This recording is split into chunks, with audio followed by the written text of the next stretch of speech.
Dunia perfilman selalu memiliki cara kreatif untuk mengunggah adrenalin penonton. Salah satu genre yang menyajikan banyak adegan adrenalin menarik adalah film tentang perampokan. Tidak hanya itu saja. Terkadang film tentang perampokan juga mengajak para penontonnya untuk memecahkan teka-teki yang tersembunyi di dalam film.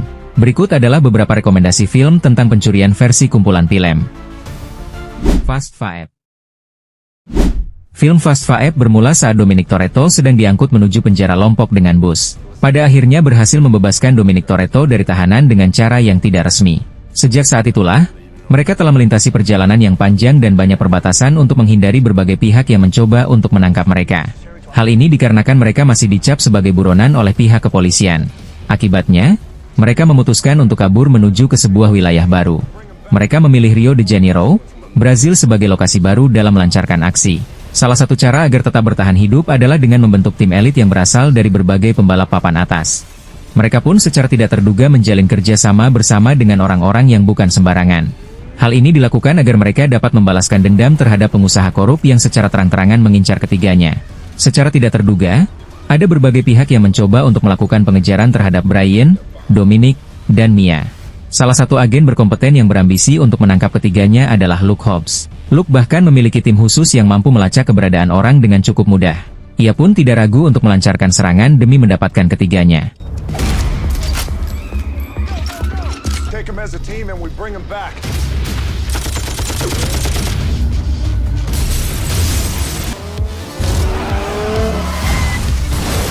This just went from Mission Impossible.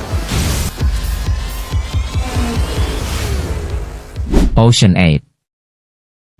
Film ini mengisahkan Debbie Ocean dan kru perempuannya yang berencana melakukan perampokan di Met Gala tahunan kota New York. Setelah bebas dari penjara, Debbie Ocean bertemu mantan rekannya, Lou, dan membujuknya agar mau bergabung ke perampokan yang sudah direncanakan sejak Ocean berada di penjara.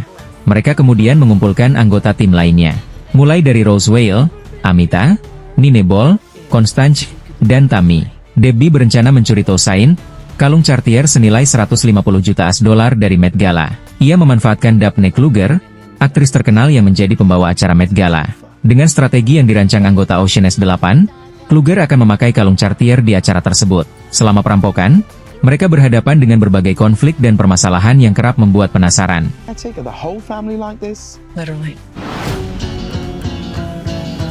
Time Tuhan. Time Tuhan bercerita tentang kehidupan masa depan, di mana sebagian besar masyarakat dilanda kemiskinan hebat, krisis ekonomi, dan demo di mana-mana.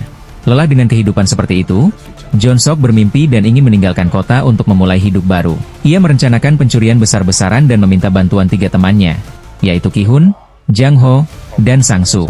Dengan persiapan mantap serta bantuan dari seluruh rekan, Lee Jae-hoon menjalankan rencana tersebut. Namun, kenyataan tak sesuai rencana. Mereka tak menyadari telah membawa sesuatu yang sangat mengancam nyawa. Hal tersebut membuat 4 sekawan ini diikuti pria misterius bernama Han. 어차피 우리는 더는 잃을 것도 없잖아. 이들은 벗어날 수 없어. The TFS. The TFS menceritakan sekelompok orang yang bekerja sama sebagai pencuri profesional di Korea Selatan. Kelompok ini terdiri dari Popeye, Yeni Chal, Chewing-gum, dan Zampano. Setelah berhasil pada misi pertama, mereka mendapat pekerjaan baru dari Macau untuk melakukan pencurian di tempat lain. Dalam misi tersebut, Macau Park menjanjikan keuntungan yang besar bagi Popeye dan timnya. Setelah melakukan pencurian di Korea Selatan, sekelompok pencuri yang terdiri dari 5 orang pergi ke Macau. Sebelum mereka melakukan pencurian terbaru, Popeye dan kawan-kawannya pergi ke Macau untuk bekerja. Ternyata dalang dibalik pekerjaan mereka adalah mitra lama Popeye, Macau Park. Macau berhasil lolos dengan membawa 68 kg emas beberapa tahun lalu pada pekerjaan terakhir mereka. Selain mempekerjakan Popeye dan kawan-kawannya, Macau juga membawa pencuri Cina.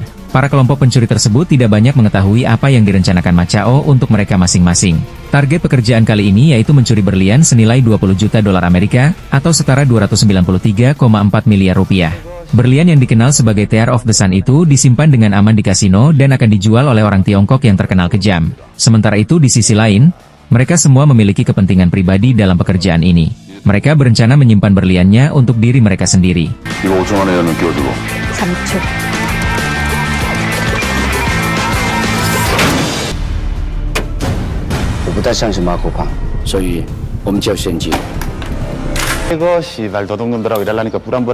The Town.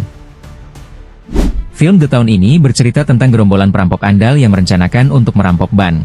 Segerombolan perampok tersebut terdiri dari 4 sahabat yang berasal dari lingkungan yang sama, yaitu di Charlestown. Terkenalnya kawanan perampok tersebut membuat agen FBI terobsesi untuk menangkap mereka. Saat menjalankan salah satu aksi merampoknya, mereka sempat menyandera manajer bank, yaitu Claire Casey. Tapi, akhirnya Claire dilepaskan karena diketahui ia tinggal di lingkungan mereka. Usai Claire dilepaskan, Daug memantau dan mendekati Claire karena takut identitasnya terbongkar. Tapi, tak disangka Daug menaruh rasa pada sosok Claire. Situasi semakin rumit, Daug berada dalam suatu pilihan untuk menyelamatkan Claire dari aksi gerombolannya atau kabur dari kejaran agen FBI. I wanna go with you. I'm leaving with somebody else. If we get jammed up.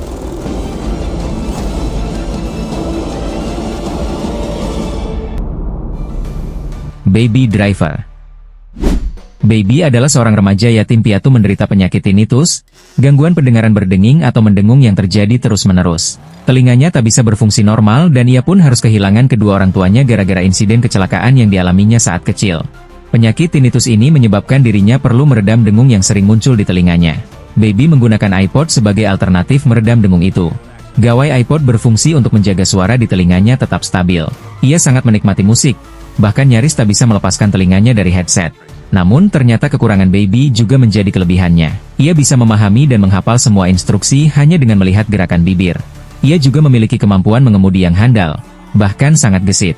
Baby dapat menyelaraskan irama musik dari iPod-nya untuk menyetir. Berkat kemampuan ini, dia dipekerjakan oleh Doc, seorang perampok ulung untuk melunasi utangnya. Saat Baby sudah tidak terikat dengan Doc, ia memutuskan untuk keluar karena tak mau membahayakan Deborah, pacar Baby. Namun sayangnya Doc tak mau melepaskan Baby. Ia pun memanfaatkan Deborah untuk mengancam Baby.